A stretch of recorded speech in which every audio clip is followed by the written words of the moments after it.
and welcome back to the Branded Boys. We have a special guest today. It is Brock. Brock, you're back. You weren't in episode 2 or 3. What are you on about? I know, it's crazy. Man, it's great to have a fourth person on our podcast. I know, it's so good. I don't know, breaking up the core 3 like that as well, it's a little bit sketchy. You know? I know it's always good having, a point, a heel, and a clown. But we decided to get a fourth on and just see how it kind of worked an all-rounder. The look on his face. I'm confused. Did I miss an episode, or are you just generally messing 3, with but me? don't worry about it. Yeah, 3. Yeah. Well, it's time of recording 3, yeah.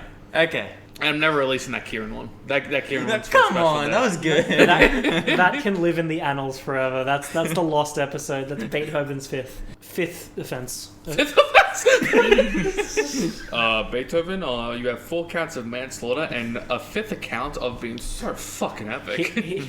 Here in Europe, we go by the 5-strike system. And they could never convict him on the 5th. They believe heavily in second chances. My Führer, if you invade Poland, that'll be your 5th offense. No! We'll stop at Czechoslovakia. We are starting again. I will happily lose the most creative ad-lib of my life to delete that from history. What? Hey guys, welcome back. Hey guys, sorry for cutting out the last 2 minutes. Yeah, it's something crazy. that no one ever wants to hear just was said. Yeah. What are you gonna do? What are you gonna do? Those wacky Germans. Those You're now listening to Mushroom Man FM, where we play nothing but Invoked, Dogmatica, and Shadows. This ain't your Yugi Boomers station. No. Didn't realize I'll be here till midnight. No. That would be a You good want night. to do this at 10 o'clock on Friday. Yeah, it's great. Well, we get to sleep in because it's Saturday. Maybe you get to sleep in. My mum has no eyes. You have a mum. Anyway, we have lots of stuff to talk about. It is currently pretty much the 1st of May, January, February, May. Is it May that's after February? What? Re-emerge from your cave. It's March. March, sorry. Wait, was that genuine? Yep. The show must go on. Do not let them know you have no brain. Continue. It's January, February, April. So we have a couple of stuff to talk about here today. We have things like the YCS just went down. Of course, by the time you're hearing this, you would have already known what has happened. But by the 9, shit has been wild. And now I'm already banned from Konami's website. Fuck. I broke your blade. I don't believe it.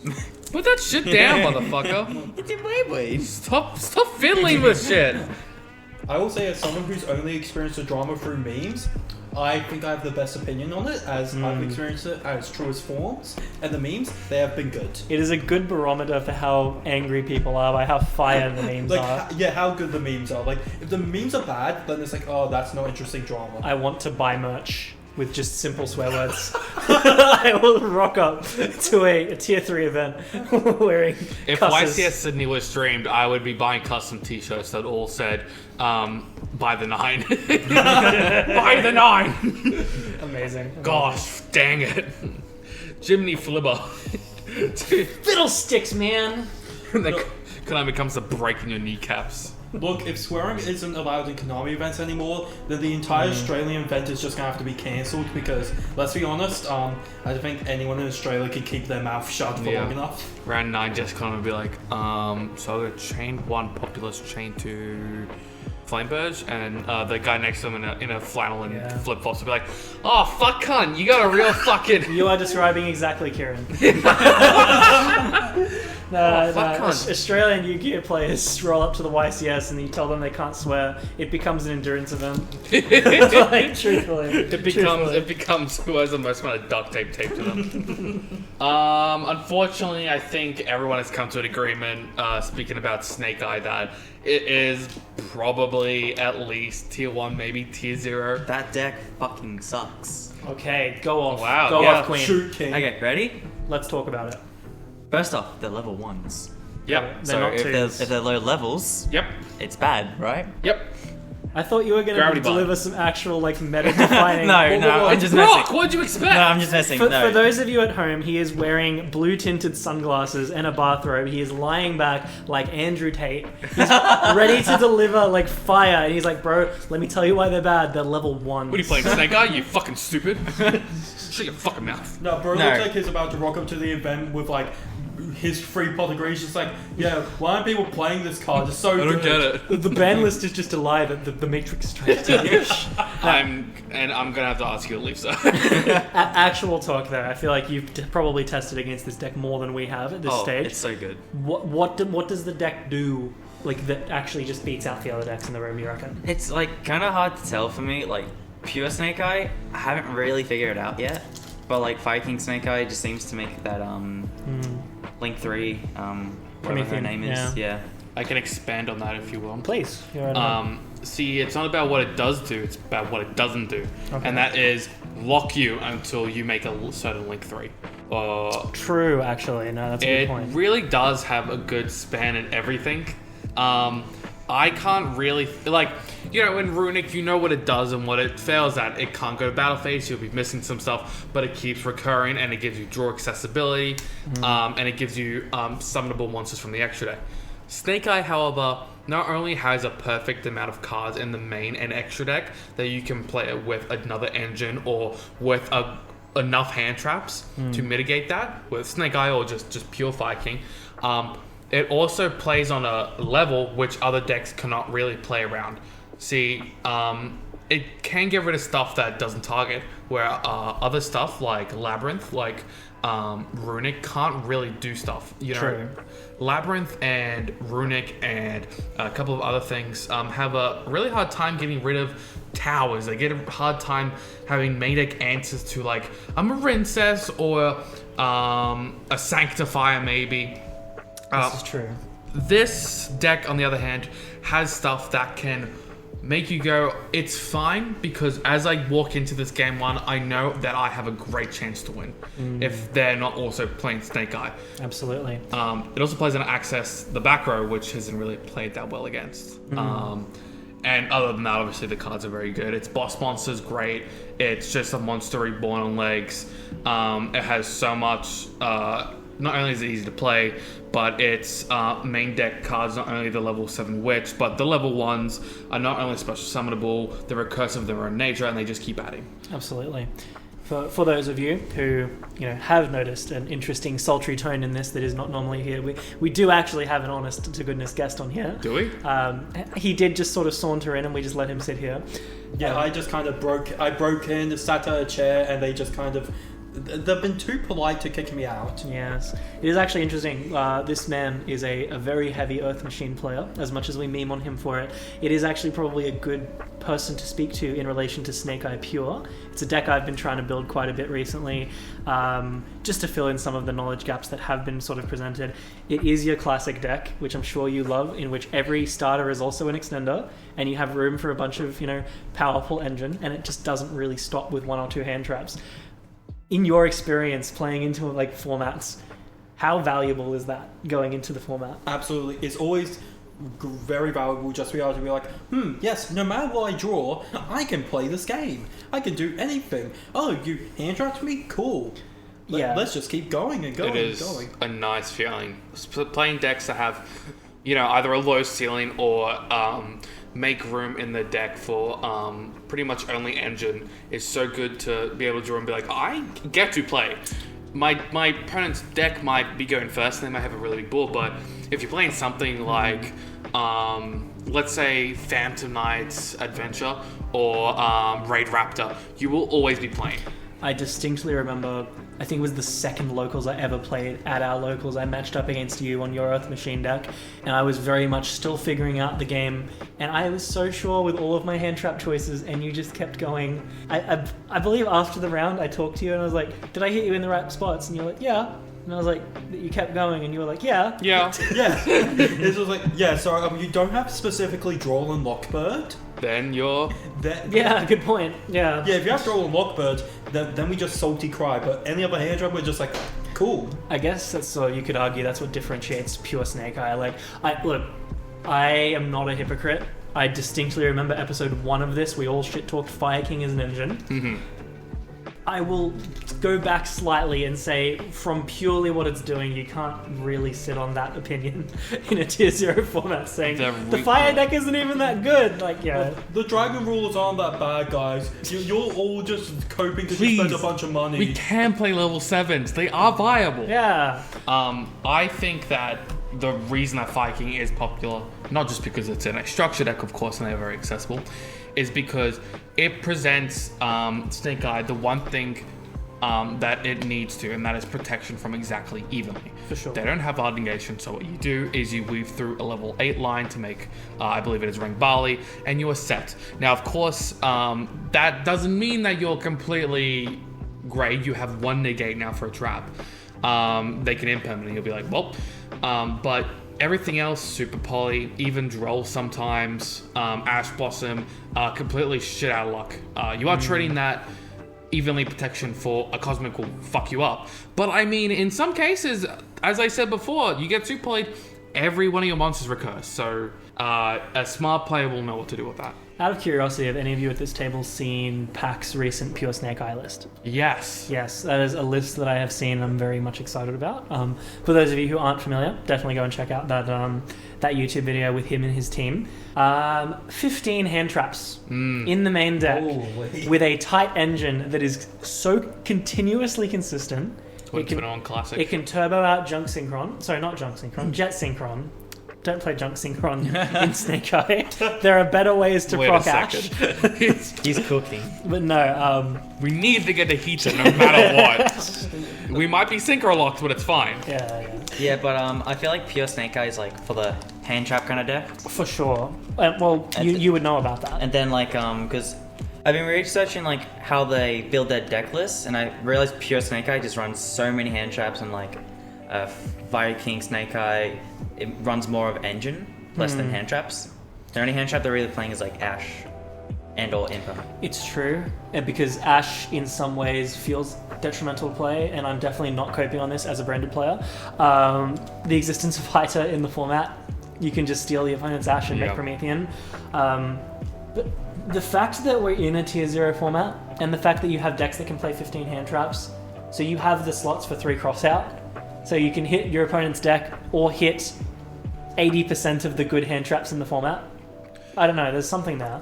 MBT just released a video called Kill Your Darlings, in which he quotes a poet that I'm sure only Burnsy would know, where he says, get your most profitable, most endearing creation that you have made and kill it. I believe it was Dr. Seuss who said that. Yes. I would not put it on a boat, kill my wife. I believe that's the quote. If this video gets 30 views, Ryan will hire an editor for $5. $5, and it'll be Brock's mum. I believe that in that video he explains, Ash Blossom has been the best card since 2017 to 2023. Or 2018 to 2023, rather. 2017 it came out. I was like, ugh. But in that he says, don't fall into the same trap that like decks and the deck pilots like Altergeist, like Runic have been playing, where they just go, I'll throw in this, and then I'll throw in Ash because that's good. It's no, you should keep reevaluating your deck and talk about, is this a card that I should be playing? Which leads me to my philosophy about this game, other than the fact I think it's dying, is that like the political compass, you can probably play Yu-Gi-Oh! In about a 2x2 quadrant. The y-axis is hand traps, and the x-axis is combo. So you either play low to the ground with high hand traps, like Pack's Snake Eye list, or like Flame Swordsman. You play high to the ground, low hand traps, so all engine. We've been playing stuff like Dragon Link, stuff like Super Heavy Samurai, where it's all monsters go. The term for that playstyle is being a based individual, for the record. Yes. And that is very heavily my philosophy. We know this. And then the inverses of those are stuff like high ceiling but high hand traps, where it'll be certain decks that can play either they themselves are the hand traps like Cyframe or Runic and stuff like that, and low to the floor, low hand traps would be stuff like Towers, Stun, Dragoon Turbo, Time Lord, Eldritch, stuff like that. Snake Eye is it's low to the ground, and you can play high or low hand traps. So, which makes me want to bring in 3 of us are going to the YCS. You are not, but you are still playing YuGiOh. Yeah. What are you going to be doing if you're subscribing to that philosophy? Because I think that the low to the ground high hand traps, or high to the high ceiling high hand traps, either of those, they're not good. I think I'm going to be going to YCS with very little to no hand traps. I don't think I'll be playing Ash in the main. I don't think I'll be having Imperm. Good. I think it'll be mostly equalizers and complete engine. I actually know some people that are deciding to side Ash Blossom now because of fire decks. Which is a big deal, as you were saying. It's a card that everyone makes 3 slots for. It's a card that, like, whenever I made the deck, it's like, cool, I've got the engine. Okay, let's put in 3 Ashes. Yeah. It's just like, it's always an auto include that's just... It's always been though. There is such, I can't transcribe it to a video game or the best I can do is be like top 10 films of all time. Okay, we'll put Shawshank Redemption in there, and it's like what's the Magic the Gathering equivalent? Sol Ring? Because it's Sol Ring. Shawshank Redemption is an unequivocally masterpiece of a movie, and as much as you can say what you want, Ash is not a masterpiece of a Yu-Gi-Oh card. I don't know. It does everything that you would expect it to, but I don't know. I mean, think about it this way. If you have room, like if Ash doesn't for some reason mess up your strategy, is there any deck where like you're searching things for a reason? Is there any time when it's like, man, damn it, I really hate that I'm getting to stop my opponent from searching No, things? absolutely. That's my point though. I think that the card... Can you put, Editor Ronan, can you put Ash Blossom about to annihilate the world? Thank you. With Gojo's fucking red technique. See, to me, it looks like a Zero from Bleach. Look, Ash is murking someone. That's what we care about. Yeah, no, Ronan's just there like, what is this newfangled Jujutsu Kaisen? I watched Bleach and Naruto. No, Jujutsu the sorcerers. liquid Bleach. Your Jujutsu sorcerers with your cursed techniques and your... I don't get it. Back in my day, imaginary you would hit techniques. people with your attacks. Back in my day, you would cross-dress into a Nazi camp in ancient Egypt. Thank you! Wait, what? It's Oh, JoJo. my friend, you need to watch JoJo's Bizarre Adventure, which is a whole episode that we need to do with this. No, so here's the thing. I watched JoJo's Bizarre Adventure when I was in like grade 10 of high school. Alright, part and sleep 2. deprived. Part 2, Joseph sneaking past Nazis. Oh fuck! You just remembered the dormant memory. He brought tequila. It just all raised Ah, back yeah. up. For the record, he's not in ancient Egypt, he's in Mexico. Oh, same that thing. makes it so Same much funnier thing. to me. They both speak Spanish, probably. What were we saying? Hola, Español. El español, amigo de Fio, conquistador. Thank you for the Eldritch references. Going right back to Ash Blossom. Yeah. I think it's an interesting one because it takes up the space of this card is good, but the amount of like 12-year-old players that I see who are like, do you guys reckon Ash is going to get banned? And I'm like, no, the card does not do enough to warrant a slot on the ban list unless you get a deck Yeah. that Konami wants to push. There's a difference between a ban list and a popularity contest. So it's gonna stay at 3 forever. It's I generic hate- enough that it gets played. I hear how people are always like, oh, we should like ban Shifter and stuff and like Droll. I'm like, cool. If you ban Droll, Manadium and like all other combo decks are just going to be insane. I do see Shifter going though. I think its time has come. Yes, but I just truthfully. hate how like people hate on Droll as well. I It's like, agree. go ahead. You're gonna hate that Droll's good ban luck. because of combo decks. As Good someone luck, who yeah. used to like say, the problem is like I play Earth Machine and Droll kills us. So on my hand I'm like, hey, let's ban Droll. But the problem is with a lot of us rogue players is we think, oh, now that the card that stops us gets banned, our deck will have a time to shine. But it's like, really? That card getting banned, your deck's not the one that's getting a time to shine. It's the actual good deck that's getting a time to shine that was kept in check with Droll. Not your rogue deck that you've been playing for 3 years hoping to win. I think people have realized that Ash Blossom back in the day at least, maybe before Tealmans, was a necessitative card. Maybe some would say necessitatively evil. Some would say just a great card, an all-rounder. Some would just say evil. Some would just say everyone evil. who's ever bought an Albaz Strike structure deck. Yeah. We're talking about Ash's. Please don't play Ash. I'm playing Branded for Please the do main not event. look at the typewriter I have set up in my room with my ban list that's just Ash Blossom. Wait, so what alignment is Ash in D&D? I say Ash is chaotic good. Ash is the big bad. Lawful evil. Lawful evil. Chaotic. Ash is the person that I build a party to go and kill. Wow. I am a branded player. We know this. It's a YuGiOh podcast. What are we talking about? I forgot about it entirely. No, so I'm going to convert this podcast into a D&D podcast. No, you're fine. You're fine. We should decide who speaks by rolling a d20. No, sure, yeah, editor Ronan, add that to screen. If it's a nat 20, we bring Kieran Roll the back. skill check. Oh god, I'll kill No, if myself. it's a that one, Karen. I think it's good to point it out. A lot of smarter people will be like, no, don't. Of course, we're not going to ban Ash. It doesn't do anything game breaking. I want to go a step beyond and say, I don't even think we should be playing Ash because it doesn't do anything game determinative. Sure. I think nowadays, with competitive YuGiOh, unfortunately, I fucking hate to say it, but Ash doesn't do enough. We've seen this format. I sense that you wish to disagree. Over the last year and a half, I don't think I can. since Tealmans, there have been plenty of times where I'm like, Ash won't cut it. It is a good card. It comes up, but in the same type that Solemn Strike will come up if you play it enough. Eventually, you'll get to turn 3 and be like, I'm gonna fucking blow your back out. He's out to line, but he's right, honestly. Like, At what point? You know, the game is so advanced. This card came out in 2016. Of course, we're yeah. gonna power creep away from it. This is an interesting debate to have. I don't want to dwarf everyone else from talking. In much the same light, Effect Veil has been out since 5Ds, and people still play it because it lends itself to the style of play of, hey, my deck does not have all of its support, but it's still really good. I have 20 slots for cards, so I'm just going to play cards that, even if they go 1-for-1 against you, are going to slow you down.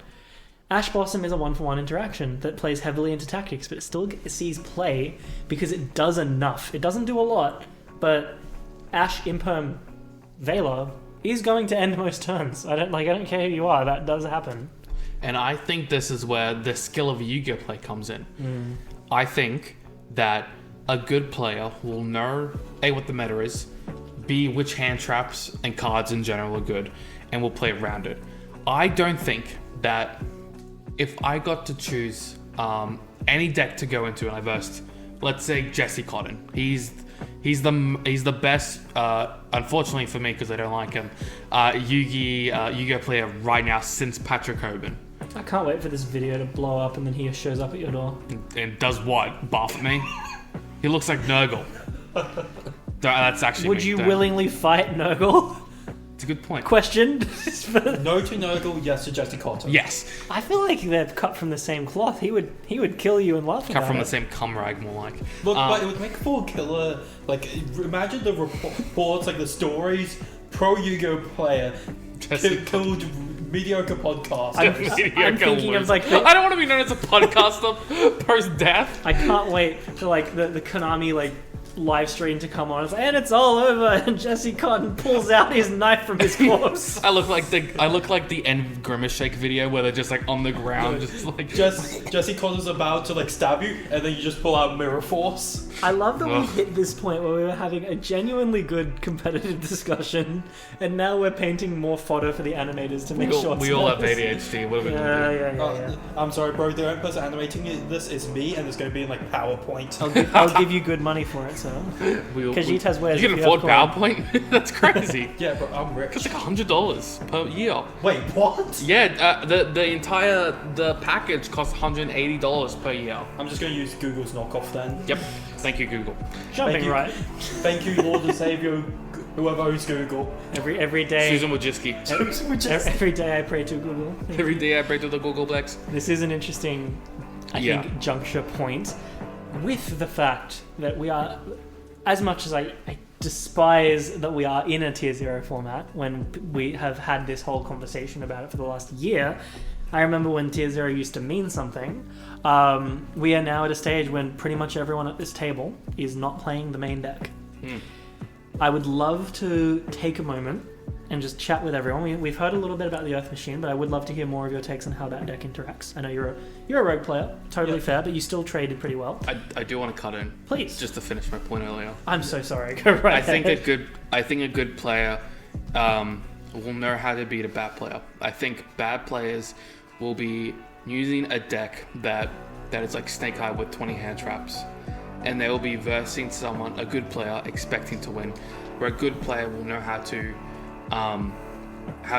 not only pick a deck that can win against getting hand trapped to oblivion, but can win against anything. Have you seen like the line graph meme of like you start at the bottom and you're like 20 hand traps is bad, and then you go up to the top and then it goes right back down when you're the pro player?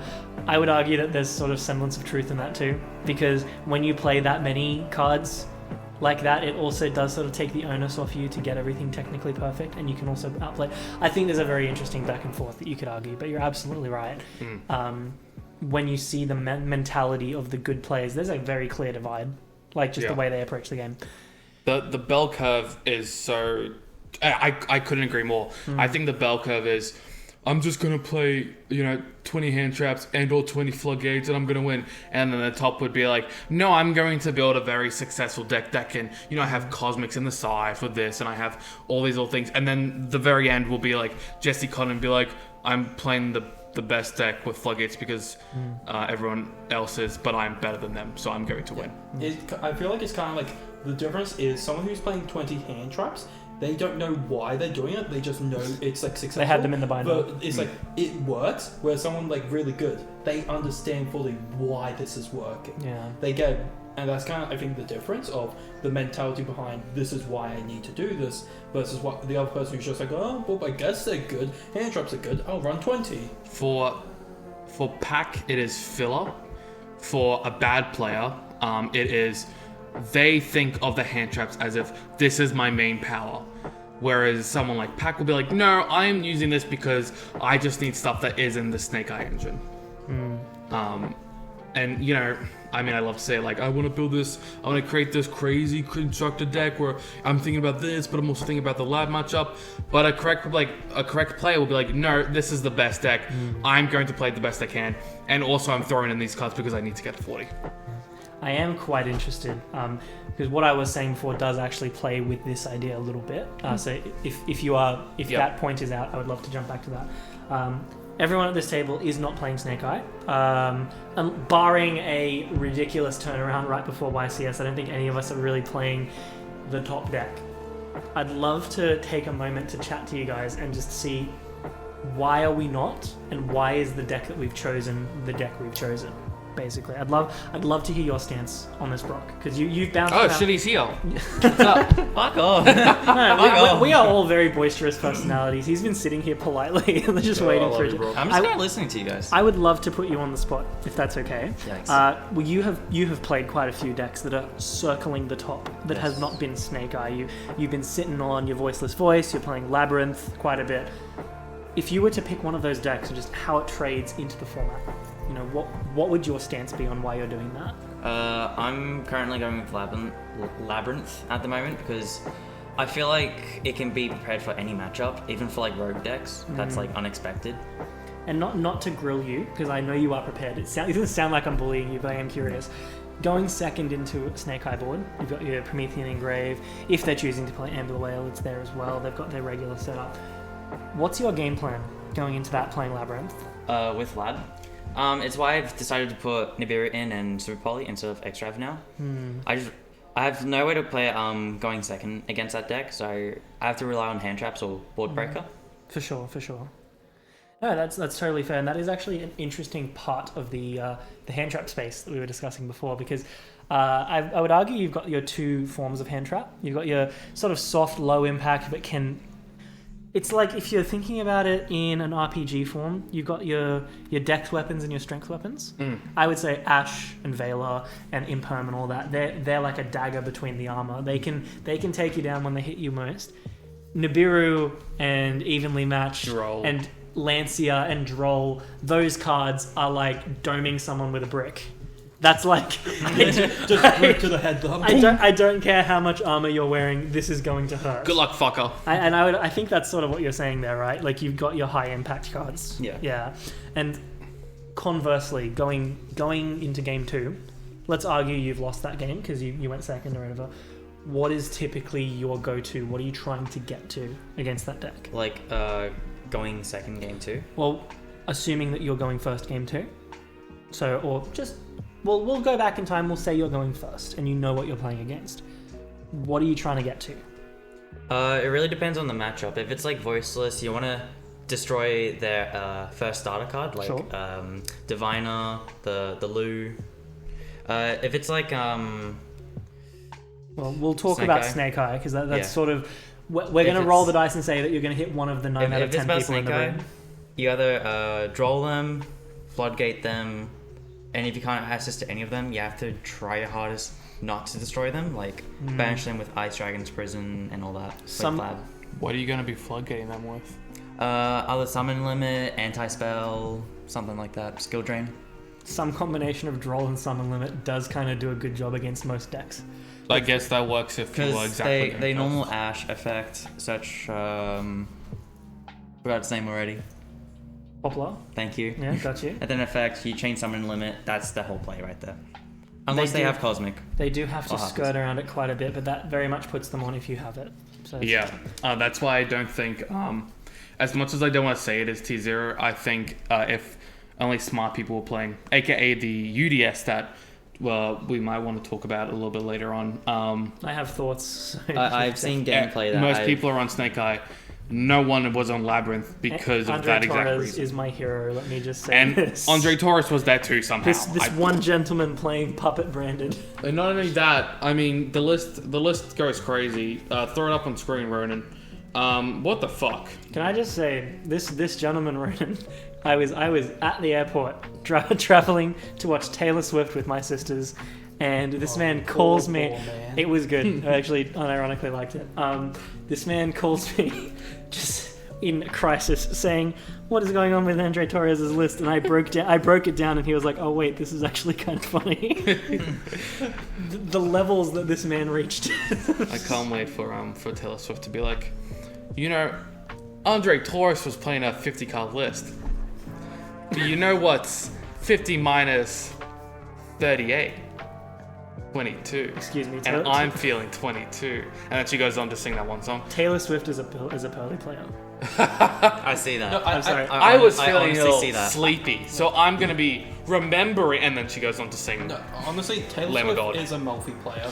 I argue Taylor Swift is a pearly player because one of her songs actually says, "Karma is a cat purring on my lap because it loves me because it spun your starter with 6 materials." Man, I love that Taylor Swift song. Yeah, I believe it was Taylor Swift who said Taylor Swift is a Subterra Dragoon Turbo player. She plays Eldritch Stun. You're thinking of Post Malone, but anyway. No, first one is cool though.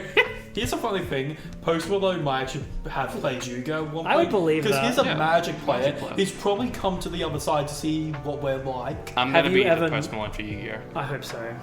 Bro, I'm backing you so No, hard. but we tried to make a Post Malone for YuGiOh, and then what happened? Oh to him? yeah. Like, it was like some football star, wasn't he? Like there was like some huge scandal. We'll like, get into it in Oh, in you talk a Antoine YuGiOh Griezmann. podcast. Yeah. Yes, Yeah. I'm very familiar with Antoine Griezmann. Because you're also a football I'm also fan. a football fan, so I represent the worst hobbies you can possibly follow. Ugh. Yeah. Well, you don't play Warhammer yet. You haven't got all the worst Yeah. hobbies. I play Warhammer by association. I'm sitting next to you guys. yeah. Yeah. I would love to put you on the spotlight unless you had a point. Oh 'Cause god, you guys know I love talking. Well, yeah. Start yapping. Well, we've heard the Labyrinth perspective. Can Yeah. you tell us about a deck that you've been playing and what your plan is? I would love to go off for another 20 minutes, Please. and I'm not joking. We want to hear it. The people need to know. I would love to do a 50-minute video essay about Ash Blossom Joy Spring, but I can't for right now. So I will say quickly. We are 22 minutes into that video. Yes, 35 What do you actually. think this podcast episode just get cuts and this Ronan complains about Labyrinth for 2 hours? For 2 hours. Plus other people comment occasionally. Just bookmark Ranker it. plays about slower decks, even though he likes to play slower decks. Mr. Eldritch. Yeah, Subterra, just anything that he's slow at. Math. I think So you're talking about the difference between hand traps and equalizers, and there are 3 categories. There are low impact hand traps, stuff like Effect Veiler, stuff like Ghost Spell. There are, on the other side, there are equalizers like Super Polymerization, Evenly, and I would say in the middle there is a good spectrum between Droll and Artifact Lancia that can linger. Hand traps that linger but are still technically hand traps, but they are still as powerful as equalizers. Other than Ash being so generic, it's the fact that Ash is in the middle while also not being a lingering effect, which I think it is so popular. And that's why not only am I not going to take it, I think the reason that Labyrinth and other decks like Runic and Voiceless Voice, even though they are either, and even branded to some extent, even though they are susceptible to Ash in lots of different ways, like the main combo and just the backup plans, I think that even when people will start to cut Ash, they will still lose because the better decks and better pilots will outshine them. And that's why I think, I think we're going to get to a point where Advance is going to be the most moldable, fast deck you can play. Because I think, Labyrinth is cool. Eventually you'll flug at your opponent, but it's never going to be enough. Sometimes you got to have it, but a skilled player will be like, I don't need to just have it. I'm going to win. Voiceless Voice is cool, but guess what? I've been playing the deck a bit, and I'm sorry, but it is just Invoke Dogmatica all over again. I think that the Shadow Fusion combo that people have been doing since 2020, where they said Aerial, and that's cool. It's still not good enough. I get you, yeah. So in the spirit of that, what is your spicy pick to go into? Maybe you don't need to tip your hand too much. I'm not holding you to this for YCS, but for the discussion, what would be your pick? No one's listening to this. I can tip my hand. Tell us your side deck itemized. Yes. Thank you. I will. No, like you're in the finals and you just hear your opponent just saying, I love your podcast. This fucker's got a podcast! Yo, what's up, pussies? no, you just see your opponent. Hey, you remember that Yay Slides guy you're we've been Brandon talking about? Pussy. That's me. I'm Yay Slides. Are you Ronan No, of he's not. the branded Boyz? I would be like, I'm gonna kill myself. You're that podcaster, shoots you. I'm gonna get John Lennon at a event. Like, that'll be the only way I don't want to go. That's terrible. I'd rather be burnt alive. I'm so sorry, please continue. Jesus, you get John Lennon at a Yu-Gi-Oh! No one's died via Yu-Gi-Oh! So far, so that happens. You can help by being You can first. help by expanding Not in it. advanced. Not in advance. I'll get Time Wizard. I'll go to a Time Wizard, someone will be like, I fucking hate this, and can bomb the place. I feel like if it happens at any I'm gonna bomb event, it would Sydney. be an Edison event. For sure. Are you It'll be a kidding? goat event, because someone will be like, it'll be a Yu-Gi Boomer, and then they'll You could explode. argue Yu-Gi Boomers are close to death anyway, but Edison players are so tightly wound that they look like they can explode at any moment. So there's that. The hull by self-destruct. No, I feel like false death would be happen at a go event because just one of them's playing and then their opponent's just like, okay, Graceful Charity, pot of greed, and it's like has a heart attack. Are there any more Pacemaker clicks phrases? off. Are there any more phrases that make you feel closer to death than Value Effect? Normal Summon Rabiner effect. They're both birds. If I This swear is to the God, problem. I'm so for YCS. Rule number 1 isn't to have fun anymore. For this one event, it is I'm going to be playing the main event as even if I go X9. If I go 0-9, I will still be playing. However, I swear to God, if I verse Fluunderies, I am immediately picking up my shit and just going to the toilet. Would you like to tell us about YCS Sydney 2023, sir? That's all I versed.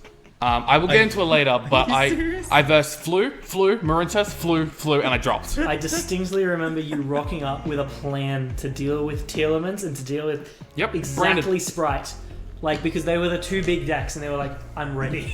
Yeah. And then I talked to you after round 5. I'm like, I'm playing Droplet because it's good against Flu. I'm playing the Frifer stuff so I can get more stuff sent for Droplets. I cut down my Bestials. Guess what? It didn't matter when you draw every Bestial. I've never seen this man more angry in my life, and he runs hot. Let me No, tell you. I spent $4,000. I took a loan out for $4,000. Spent half it to get to Sydney, and I hated every second of it.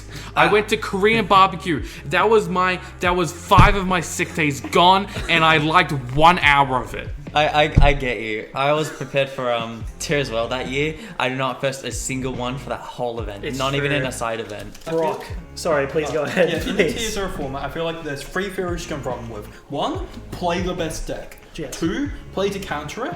Or what I think is the most fun, probably not the most best way to do it, is 3, play a deck that you know well and can kind of just do neutral against everything and just rely on your knowledge of that deck. Tier 1, Tier 2, Rogue. It's basically Yeah, exactly. Pretty much. be a follower, be the villain, or be the NPC who's brightly dressed on the sidelines. Yeah, exactly.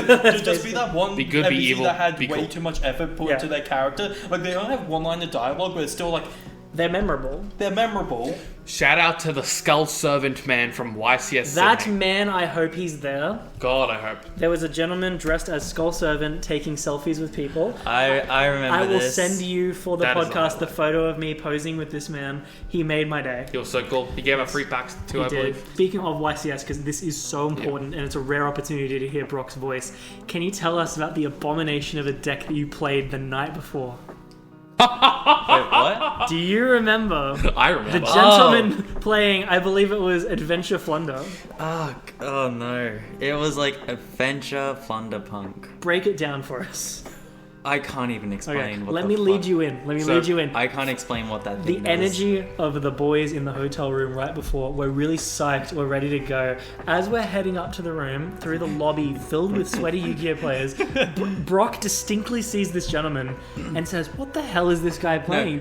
No. So, when we arrived, because like it first opened before the main event, there were side events. I was looking around, I saw this guy just like has his playmat out, he has his cards out. I'm looking at it and I see Adventure Flunder. I'm just like, how does that work? You were vocalizing to us that you were shit talking it politely. No, We- because we- that's we all I were- saw, and I was just Yeah. like, what is this man? Okay. We were walking up to the room, and you were like, "What? I just saw the weirdest thing, guys. I saw this deck. It's insane." Guys, I just saw the weirdest thing in Roblox. Yeah, but like you guys don't understand the face on this man walking up to the hotel room Ghastly. like an hour and a half later. No. Please tell the story. I was chilling in your guys' rooms, because my room was It's another story. yeah. that is definitely another story, but yes. Yeah, but anyway, I was just like feeling it. I was like, I have some practice games downstairs because there was like half. Everyone was just chilling there, having some duels and stuff. So I figured to go down there by myself. So like about an hour later, I walk in the room and I'm just like, hey, I just lost to that Adventure Flunder punk guy. I distinctly remember asking you, "How? What does the deck do?" And, And- you looked with horror at me and said, "I don't know." I was looking and I was like, what the It gives fuck me do I brain do? fog. It's Because at the time I was on Sprite. So Elf was still a thing, Toad was the best card and shit, and I'm just standing there with the perfect board and he goes, cool, this, negate, cool. What the fuck is this? I'm sorry. That is the mark of a good player. yeah, for sure. That man knows something that we don't. Adventure stops you from having effects of normal summon monsters, yet he chose to play Flu anyway. I'm sorry he found a workaround. That is a good play. Please, no, we're not So- bullshitting. We're not talking down on this man. No, We are talking with I was respect. impressed. Yeah. What I remember, what he did was when Adventure and then Punk plays during his turn, but then during my turn, he just went cool, Flunder. If this man comes to YCS Sydney, please, I want to see that deck. I again. remember You're a his face. hero. I You're a remember hero. his fucking If this face. was a YCS Sydney, Brock's just going to be like, well, this was fun. I ain't winning. I Cool. still remember his face. If I see him, I'm pointing out to him. Brock He came, probably doesn't. You. He's just like, oh yeah, another one of my victims. How is it? Brock came into the How's hotel living without room a soul? looking like he tried to fight the Flash. Because not only did he get beaten, he didn't see it happen. It just happened, and he came up to the room. I don't know what happened. He did. I I just don't know have what any happened, underwear but I'm anymore. bleeding and I need help. Talking about YCS Sydney, I have just determined what I'm going to be playing. Okay. Now, the this live reveal. moment. Yes. Yes. Before this, I was thinking on 4 decks. Now, I need you to bear with me, alright? There is a term in Magic, where we will discuss this later, where there is a collector, a competitor, and champion? So, a challenger, rather. A collector, a competitor, and a challenger. The collector likes to collect. I like to collect. The challenger likes to give himself a challenge. I believe I am that person. The competitor wants to win. Maybe not me so much. I was thinking about this going into YCS Sydney a month later, so 2 weeks ago. I have 4 decks that can win a majority of games. Tri-Brigade, Branded, Evoke Dogmatica Shadol, the classic. The deck you are known for among many. Yeah, it is my main deck. That's why I'm so confident. Now, Tri-Brigade is just good because it doesn't die to Dimension Barrier. You're playing Lynx. I think it's very good, and we'll also play the Fire King stuff, which just came out. Now, I'm going to be playing that for a side event. Likewise, I'm also going to be playing IDS because it's my main deck. I love it so much for a side event. You can just autopilot for the side event. You don't need to think too hard. I'm going to be playing an Ash with that one. The lights is good because I can bin them and use them for Mega Ball. Sure. Duality, I love it. It's good. Obviously, the Shadol stuff, the Shadol fusion with Ariel and Dragon, that's already in the side deck, so I don't have to do anything special with that. Brandon, you just said that no one's going to be playing it. I will be playing it because I genuinely believe if I use my deck building prowess and just get good enough, I can go positive. Vernon, I'm sorry to do this to you, yes, but this is the second YCS Sydney where you've gone ahead and you've decided, let me go ahead and play the really good deck that I am not familiar with. Have you heard of the definition of insanity? Hang on. Go on. The bad matchup, Brandon was the 4th out of the 5 top decks, right? Yeah, I will fight. Snake Eye's the number 1. What's the worst matchup against Snake Eye? I also just argue. Snake Eye. I will be running Crossout Designator for the mirror match, Cosmic for the Fire Kings. Yes. You're talking. I'm not going to refer you to a certain Austrian man, but like we'll say like a Mussolini. Yeah. That's slightly better. Probably. Like halfway through this podcast, and some guy's just going to come to here and just like snap my neck, just like you spoke against the leader. The Emperor of kill Mankind. The Emperor of Mankind talking to his followers. Please continue. I refuse to lose a major tournament again due to floodgates. Interesting. I actually haven't seen any discourse about Rescue Ace recently. But like, yeah. People said it'll be very good, but I don't think it's like the greatest. It's just kind of like it's a deck for me. It's a Fire King's clearly the more popular, more viewed, and it's way easier too. Yeah, it's just like Rescue Ace exists. It's not bad by any means, but if you're spending this much money to get the Snake Eyes engine, why do you want to play the second best variation? Yeah, or arguably third, because I'd say pure. Yeah, that's true. Pure is, I would argue, fairly consistently better than the Rescue Ace version. Yeah, I don't. So I don't want to lose to the YCS because of floodgates like I did in States and lack of engine and power like I did last YCS. Absolutely. So I will be taking against the top 4 decks and then I'll put all the hand traps in the side. Something I don't usually do, but I believe it is the right call. I will be at the very end of the bell curve instead of the middle this time and say, I am confident in my abilities. I am the main character. Absolutely. Instead of I'm going to tech for everything. And this also satiates the competitor, the challenger. I'm playing it my way. I'm not just net decking it. And the collector, because I think I think I'll have a nice little collection of the Snake Eye stuff afterwards. And I would argue this is when you are at your best. As I know of you with your playstyle, yes, you have played some interesting road decks over the years. You've played creative things. You've played decks people aren't playing. I distinctly remember, I will continue to talk about our first duel ever because that's a mythical moment in our mythos. I love it. This gentleman was playing Invoked Dogmatica Shadol, which was widely considered to be the best deck of the format. It was by no means a typical list. I'm fairly sure that the deck never consistently played Invoked Elysium. Yes. And this gentleman rocks up with Elysium. Sealed only, baby. Yeah, honestly, you are a very intelligent player, and you do know a lot about the game.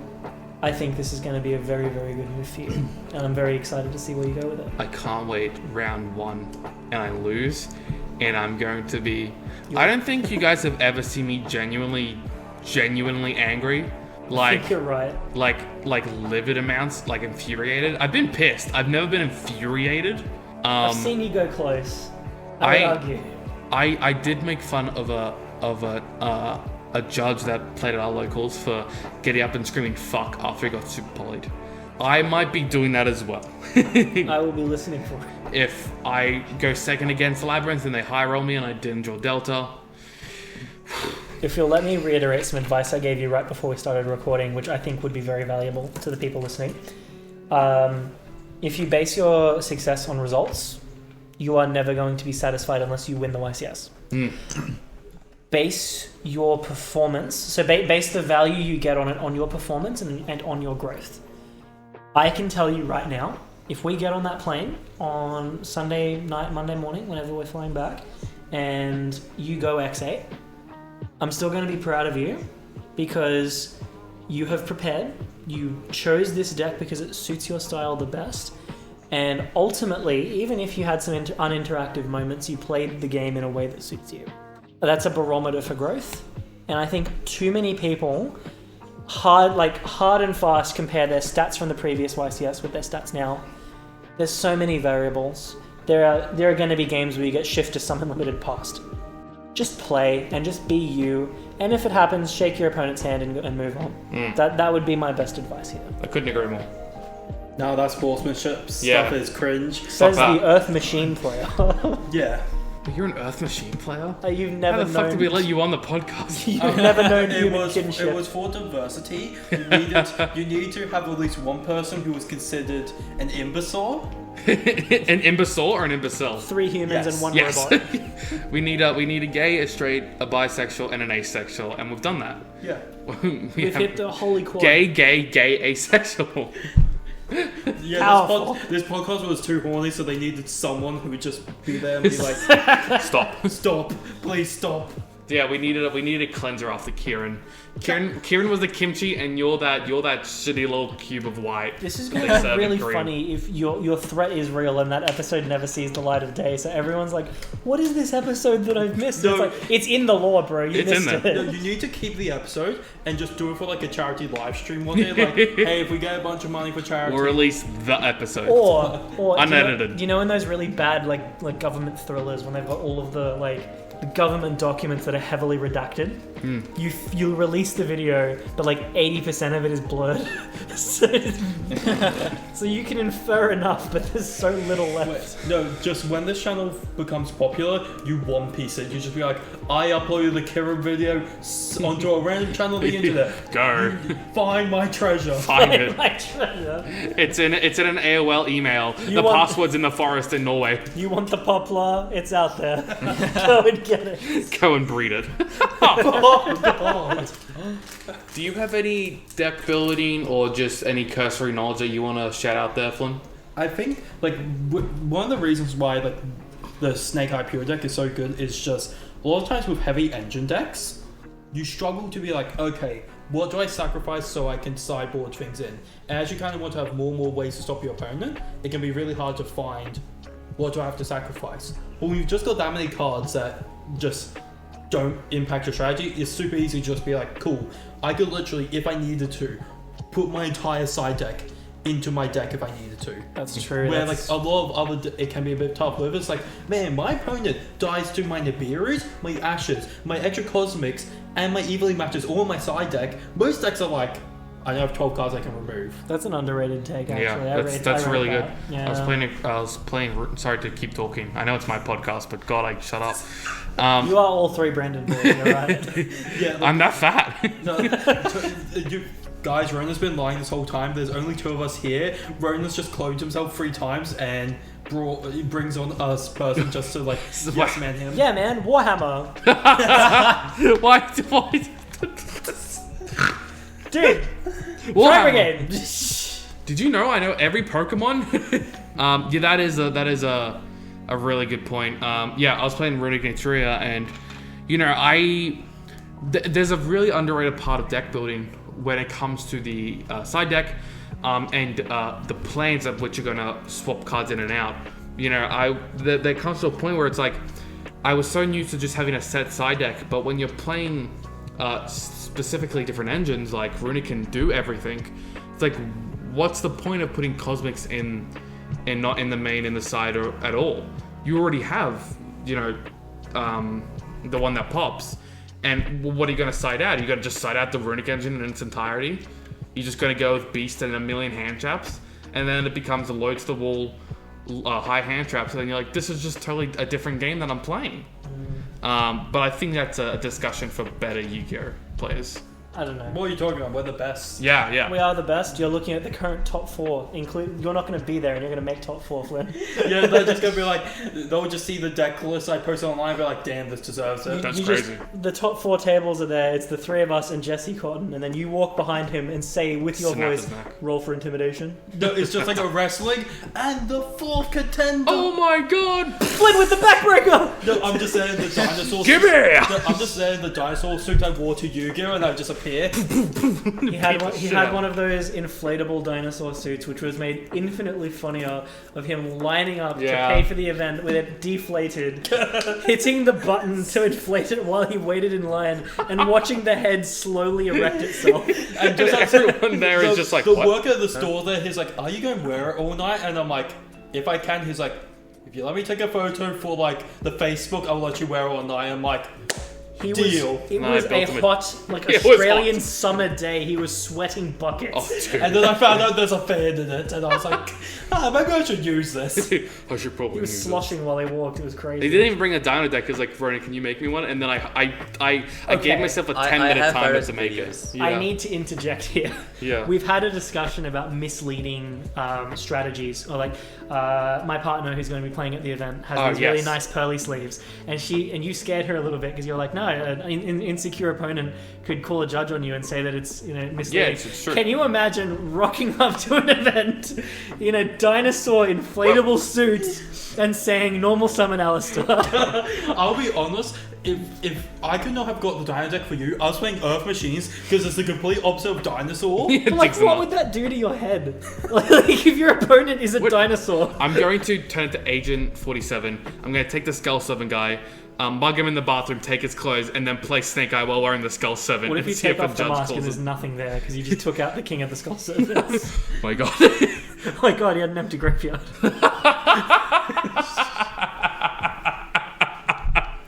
That's so stupid.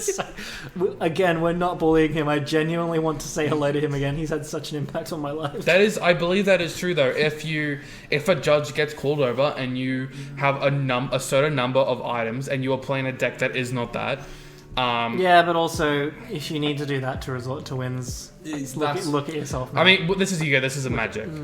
Look at yourself. I'm Speaking about Magic, just so as I was saying, there is a thing going around where if you have if they're not Konami officiated items, or even if you're just completely decked down like Sword Solitaire, and you go something like I'm going first. Do you have token collector? No, that's so funny. And then you just start doing sprite combos.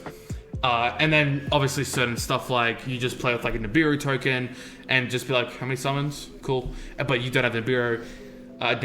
If a judge gets cool on you, the judge might take action against you. It's a bit of hearsay there. I feel like that is a skill that I think is interesting. Obviously, like, direct line is obviously wrong, but I feel like trying to misdirect and trick your opponent, like asking your opponent how many times have you summoned, it's interesting. It's a mind game. I think it should be allowed Oh, yeah. and encouraged, because it's like you should be able to try to manipulate your opponent. As long as you're not making any sort of lies of like direct lines. There's a lies. hard line between manipulation and deception. Between bluffing and angle shooting. Yes, that's probably Yeah. the better way to like put it. saying, oh, I don't have anything in my hand, you just do your combo and then revealing something in your hand. And then be like, nope. That's outright cheating. That's outright cheating. Absolutely. But then just being like, Or is it? Yes. I have Is a, it? If you tell your opponent, pop off, and then you hand trap them, that is outright lying to them. That's not sneaky, that's not mind game. I that's believe lying. there is a difference, and I want to know, I might ask a judge this.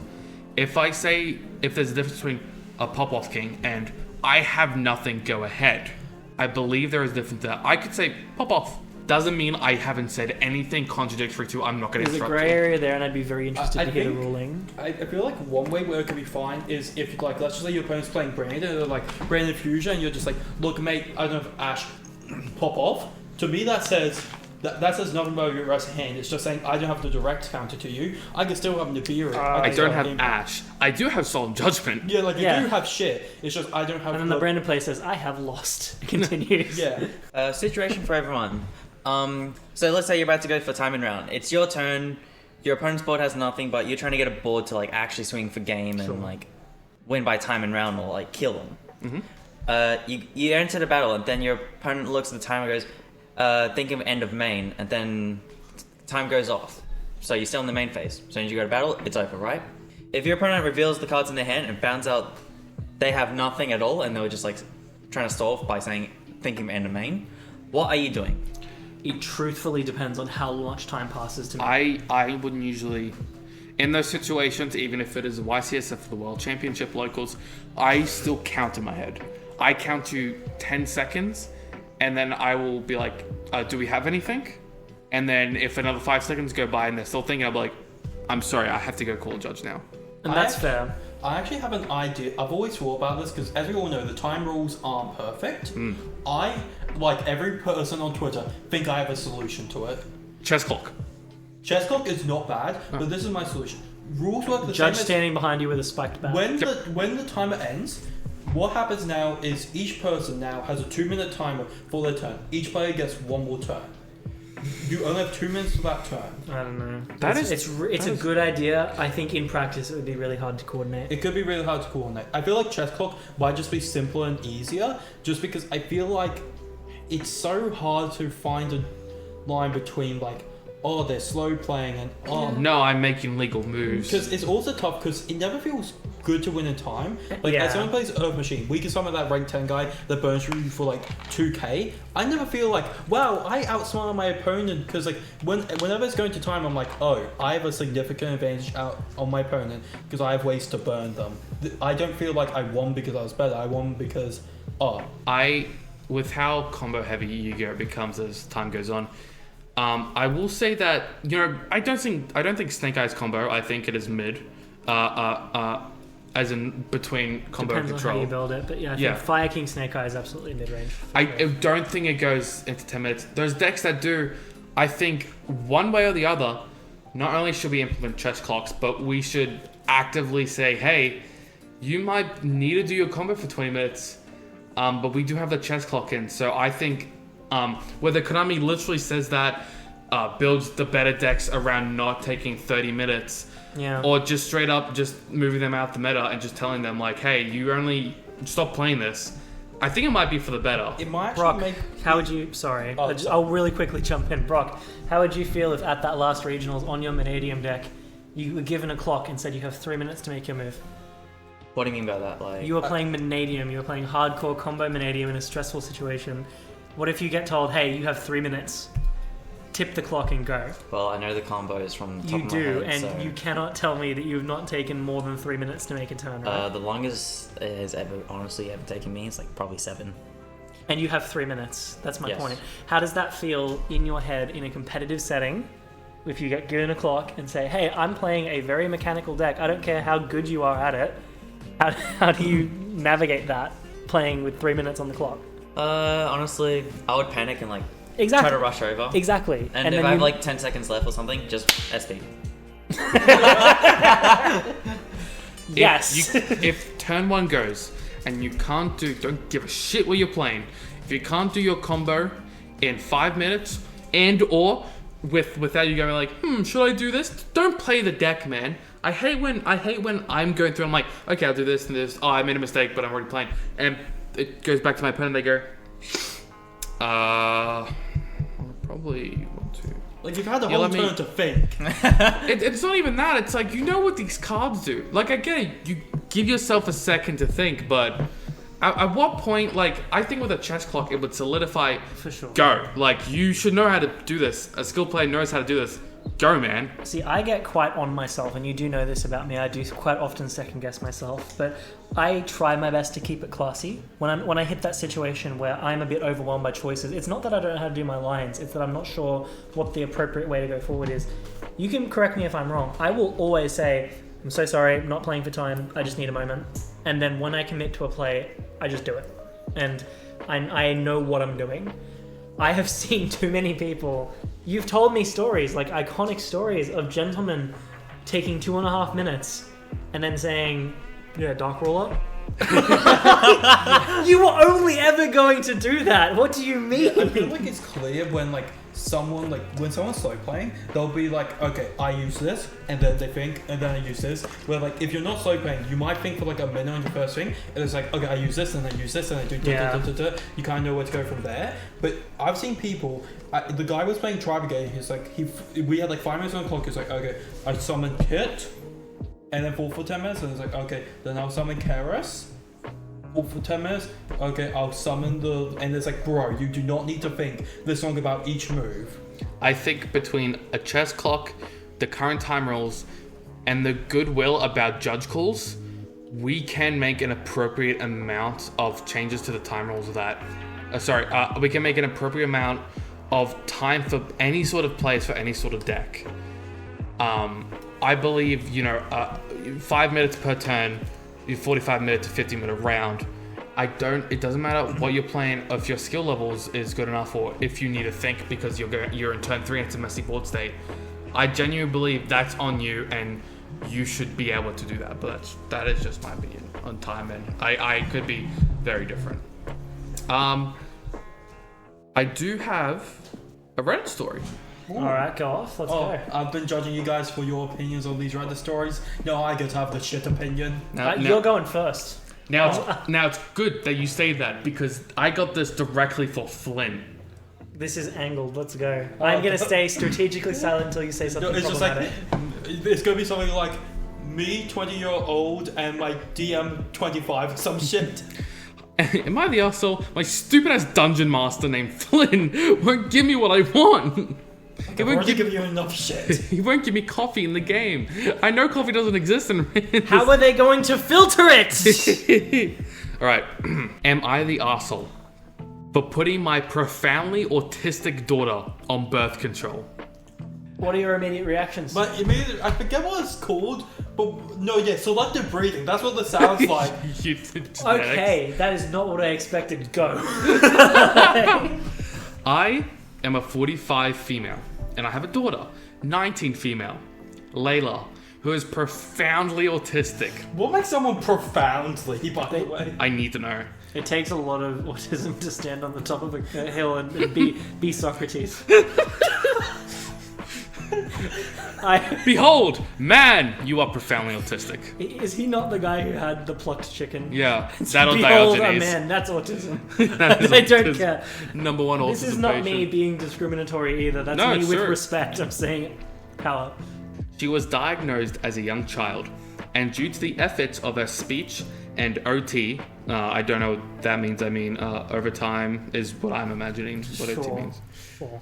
And her own hard work, she has been able to gain a lot of independent daily living skills over the years. As she started hitting the teenage years, though, we started facing an extreme struggle with her period. Due to her diagnosis, she is estimated to have the developmental age of a 3 or 4-year-old child. That is what makes her profoundly autistic. Was that in there? Or is that you just captioning? That's me. That's me being like, I see. I have found it. I'm not sure. Is that? I'm not a doctor. Are you sure that's how autism works? I think that's a developmental issue. I feel like it's just like their child is autistic and they also have this. Right, I see. Just to fill in the gap as well, I knew that the term was familiar. I did just Google it. OT is occupational therapy. Occupational therapy. Yes. Thank you. I thought it was operational therapy. I was this close. I literally thought it was I know overtime. what it is, but I forgot what the actual term was. Anyway, please continue. She does not know or understand why she is bleeding or in pain. No, okay. So she does have developmental issues, but she is What is autistic. the ride of these am I the asshole things of like, I'm gonna pick the most outrageous title ever, Right. and then you start to get it, and like that's the drop of like, okay, Yeah, no, it's like Autism is the least of her problems. She has clearly other issues. yeah, like I feel like it's more so like, hey, because before we knew that she was basically a child, at first I was like, yeah, this is eugenics, this is fucked. But now I'm like, okay, I can see where this. She has crazy developmental issues, and her brain and body are completely in disarray. did it not say that in the first? No, she just said profoundly autistic, I am profoundly autistic. Like that, there's I a don't know difference that there's between a fair me and her. comparison right there, my Like- guy. I think you're wrong. Don't these people realize that like first impressions matter? Like maybe pick the title, make you sound like the good person. No, this gets Yeah. clicks. This gets clicks. It does. I'll be completely Yeah, honest. It does, yeah. You clicked on it, my friend. I'll be completely honest. When I first clicked on it, I was like, This mum has a completely normal child that's a bit quirky, and she's just calling her autistic to bully her.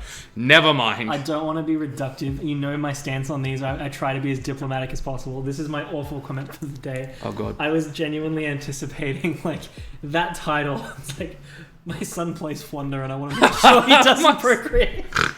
Okay, that's justified. That's the worst How thing do I I've commit ever euthanasia? said. Oh, my God.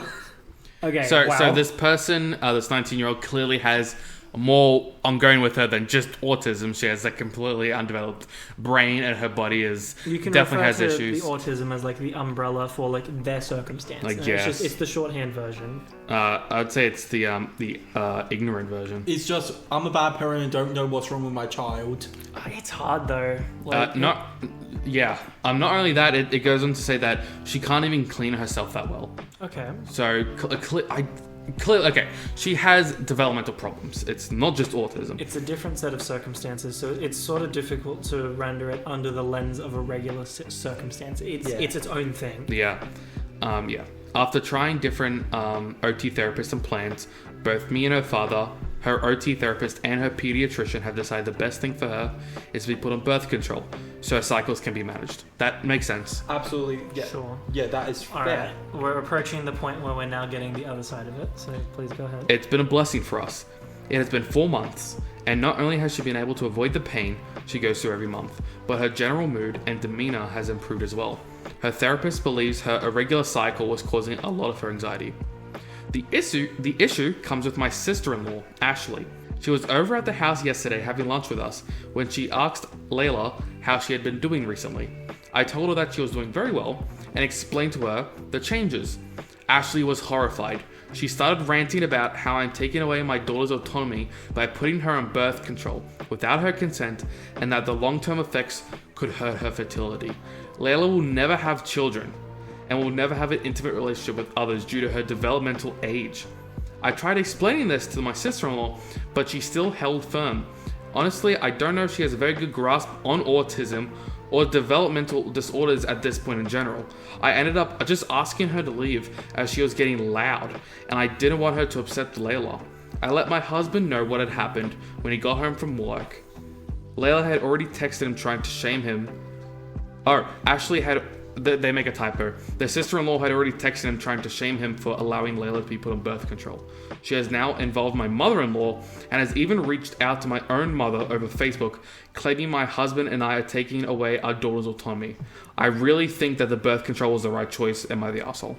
I'd love to hear your thoughts on this one first, but Glenn. here is the thing. If your child was just autistic and you put them both birth control without their consent and want, that is fucked. But in this case, they are basically a child. They, very much at this stage, it was clearly causing them distress. It was clearly making things difficult. And the only type of person they could ever be in a relationship with is, let's just say, not the best person. I was going to say the therapist. Not in a sexual way. That is the only relationship other than parentals that they will have is a therapist. Therapist, yeah, because it's just like, and it's something where it's like this person is not gonna procreate, like, and even if they had a child, at the end of the day, they could not take care of it. They need to be taken care of themselves. So, and like, if they're struggling with the idea of having a period, how would they go with having a child? And it's something where it's like, they don't seem like they're capable of making this decision for themselves. Yeah. Because if they were capable of making that decision for themselves, absolutely do not force them. Let them make it. But it's very clear that this person needs care for the rest of their lives. Yeah, so it's something where it's like, if this was like, and since it's helping the child and it's stopped the child from having distress, and the only negative is a situation that was never going to happen is now impossible, I think it is the right thing, but it is very much because of this situation. Very few other situations could I see this being the right thing. Interesting that you referred to the 19-year-old as a child, because she is. She is 19 years in. The fact that she's been alive for 19 years, it is very clear to anyone who gives a shit that this person has the brain of a 4-year-old and the body of a 15-year-old. I assume she was like 11 or 12 based on hearing that.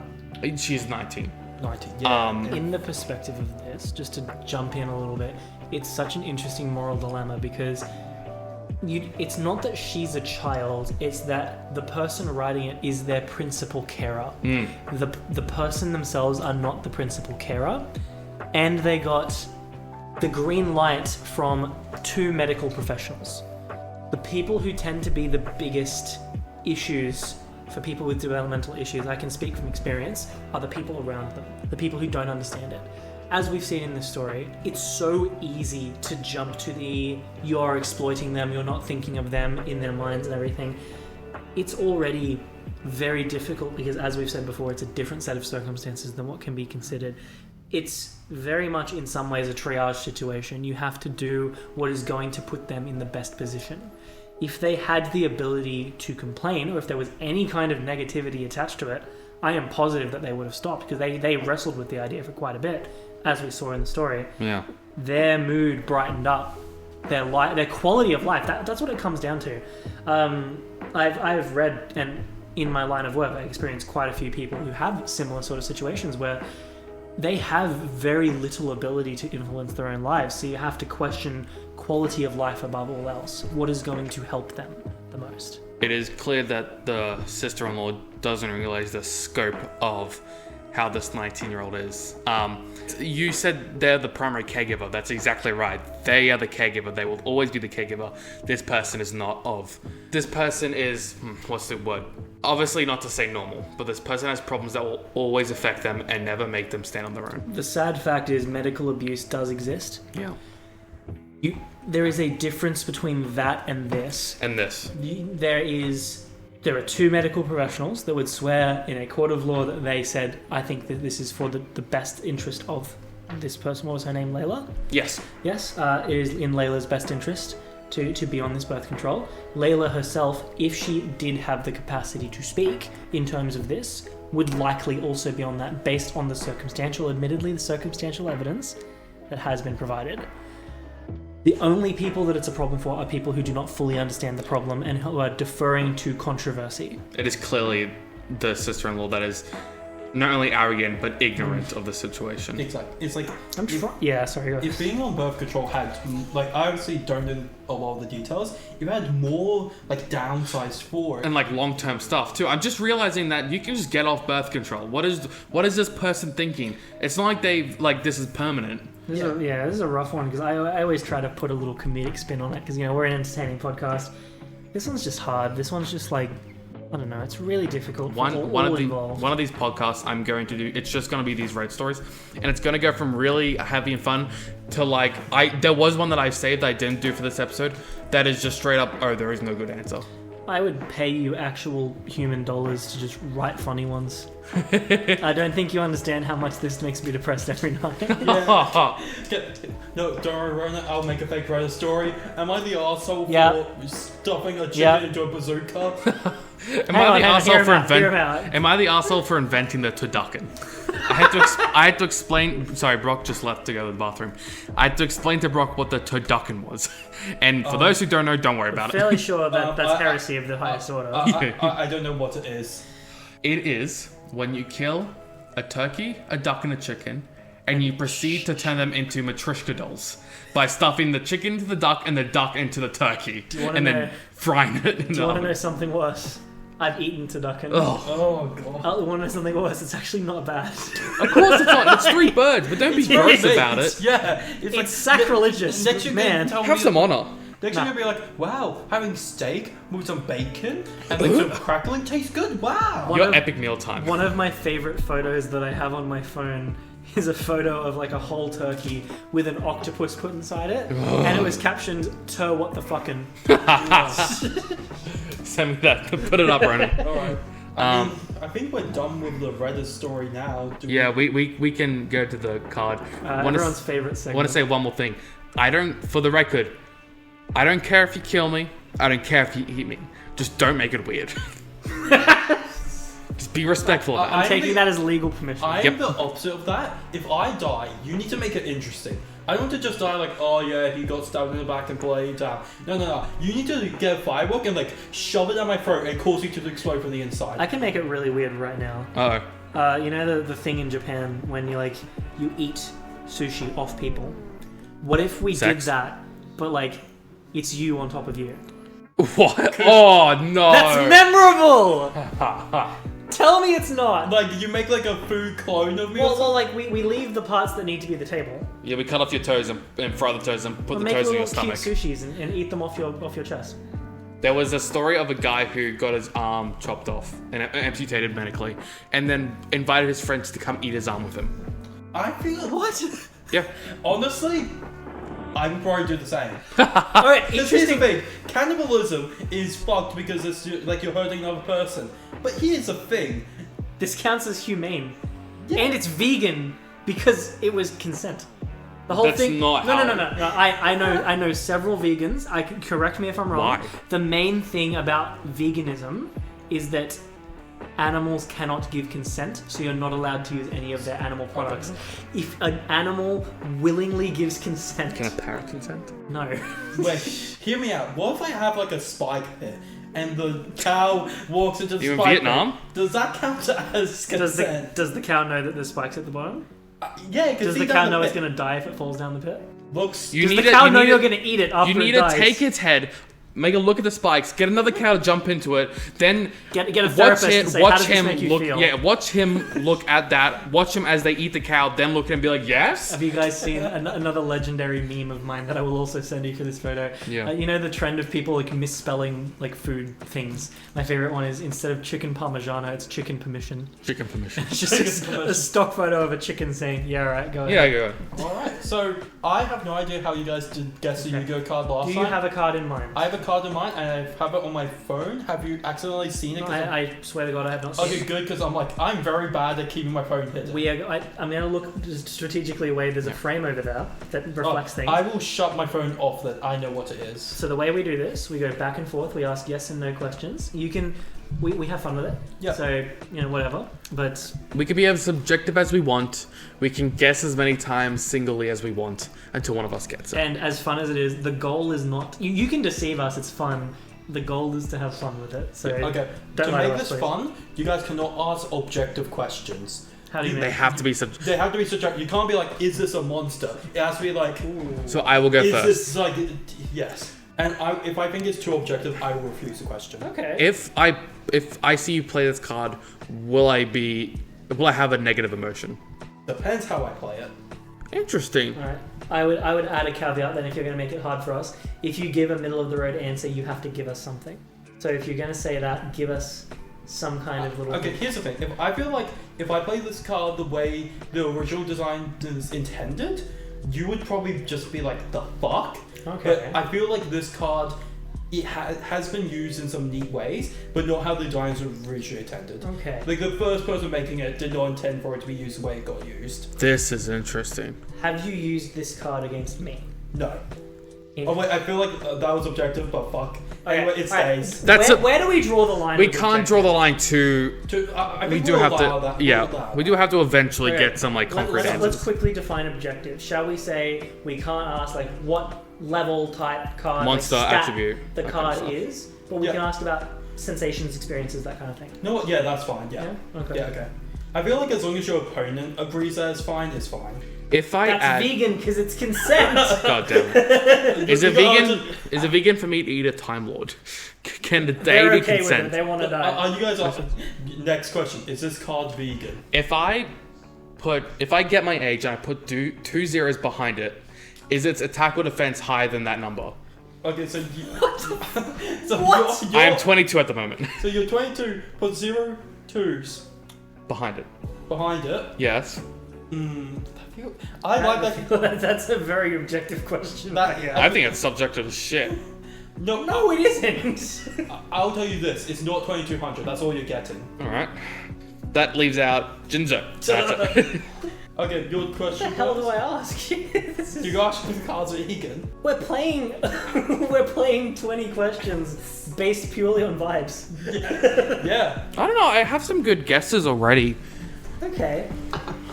Is this deck a regular fixture at our locals? I'll give you something. This card is not like a direct archetype. Okay. Like, Interesting. It can fit. That does not help. It can fit into archetypes, but it's not like an infinite track or. That helps for me. Does this card in its card artwork resemble food at all? No. I thought it was Instant Fusion. See, I'm defaulting to monster. How the hell do we narrow this down even further? Is this card typically used to interact or interrupt the opponent? Not at all. Never. Not at all. Never. So Never. That's it's- definitive. It's engine. It's No, it's nothing. It's a vanilla. oh, it's a Yeah. No, don't you know the famous card Kareem Bandit? that's been That used. card interrupts, bro. I don't know. I was just thinking of like a vanilla card, but I couldn't think of one. Mushroom Man. Man. Blue Eyes White Dragon, Which is most a warrior, popular I might card. add, Fuck's sake. just to twist the knife. Is this card? Have I played this card at all? Have you seen me play this card? I have not seen you play it though. Oh, that's so interesting. I've got a fun. I Like, wouldn't. it wouldn't shock me if you played this card, but I just haven't seen you. Is this card a generic option for an engine? So just to explain, in the essence of how like rare fish is summonable off instant fusion, for example, like that, or like Sangan gets summoned off tour guide, is it a generic card that works with an engine? That's what I was thinking. It is fairly generic. It does have some requirements to it, but I do believe there are ways to cheat those requirements. Like, nothing really forces it to be locked into something. Does it look like I could kill it with weapons at my disposal? You'd be killed in an instant. I'd figure signature. Interesting. This tells a lot. Would you summon this card to close out a game? I mean, it wouldn't be bad at that. I've Like, asked a good question. It wouldn't be like He's sweating. like this card just based on the sheer stats of it. If I could summon It's a it, big boy. I would, but it's like I don't really see a situation where but if I could, it would close out a game. Interesting. So I originally I went from Instant Fusion to Millennium Magic to Lapis Lazuli to I thought it was a plant from the Predator plants, like Lowfly Blossom, but now I'm thinking it must be big. I want to ask, like, is this card on the ban list? Do you think this card should be on the ban list? Fuck no, absolutely fucking not. That is so interesting. Is this card Because an Egyptian god? No. Ah, damn. so it's a card that isn't used for its direct purpose, isn't good enough to be on the ban list, is a monster that's big. He said it can be cheated out as well. Can be and it's cheated not summoned out. How it's intended to be summoned. Actually, I'm reading this. It actually can't be cheated out. I thought it could, but like no, it's must. It has like must be. Oh, wait, no, I haven't played this. Okay, can we hit the point? Stipulation, because this is getting ridiculous. It is gift card. We can't ask direct stats. I request a loosening of the objective questions. Yes. Okay, Um, we need to narrow it down. is this card an extra deck monster? Yes. Okay, I think I know. Is this card typically summoned off Waking the Dragon? What does Waking the Dragon do? If this card is destroyed, cheat out a monster from your deck or extra deck, ignoring its summoning conditions. I wouldn't say it could be some of that. I know it could be, but you know, there's like that holy trinity of things. Let's put it this way. I reckon like an 8-year-old would summon this off Waking the Dragon. Interesting. This is an iconic card. I was thinking Elder Entities, but if it's an 8-year-old, then it might be Like some- this is like a card that an 8-year-old reasons it sees as just like this must be the best card in the game. Is this card... Because I did that when I was a kid. That's another hint. Was this card released at a time where you were playing Yu-Gi-Oh? Yeah, I think it was. I'll give you a bit more hint. I think it was actually released a bit before I played. Yeah, it was actually released because I played in like late Synchro 5D. era. Oh yeah, Zexal and 5D. Yeah, Zex was 5D. That's when I first got on Yu-Gi-Oh. So yeah, it was. I'm fairly certain. Yeah, it was released before my time, but I still loved it. Was this card released GX or earlier? Yes, I'm fairly Okay, certain. that narrows it down. Is this card... I'm just going to take a swing, Go right? on, mate. Because I'm aiming for the star. Is this card Blue Eyes White Ultimate Dragon? No, but that's not an awful guess. Is this Master of Dragon Knight? Also not. Oh. I will tell you this. It is a dragon. Yeah, I thought so. It's got to be a I dragon. know what it is. Go ahead. There's only one other one. I mean, a fusion. Unless you're dumb pilled and you're just like, is this? Can I set you up for the layup right now? Go ahead. Is this card summoned with 5 monsters? Potentially. You have the layup. I was like, no, but it's just happened. Then you say that, and I'm like, oh, fuck. I saw the look in your eyes. That, you know what? Respect for you. I thought it was Mirror Force Dragon. That's gonna be my guess. It's not Mirror Force Dragon. It's 5-headed dragon. It's 5-headed dragon. Oh man. The No, layup I was did. I there. did take it. You want the dunk, man. You're already up in the air.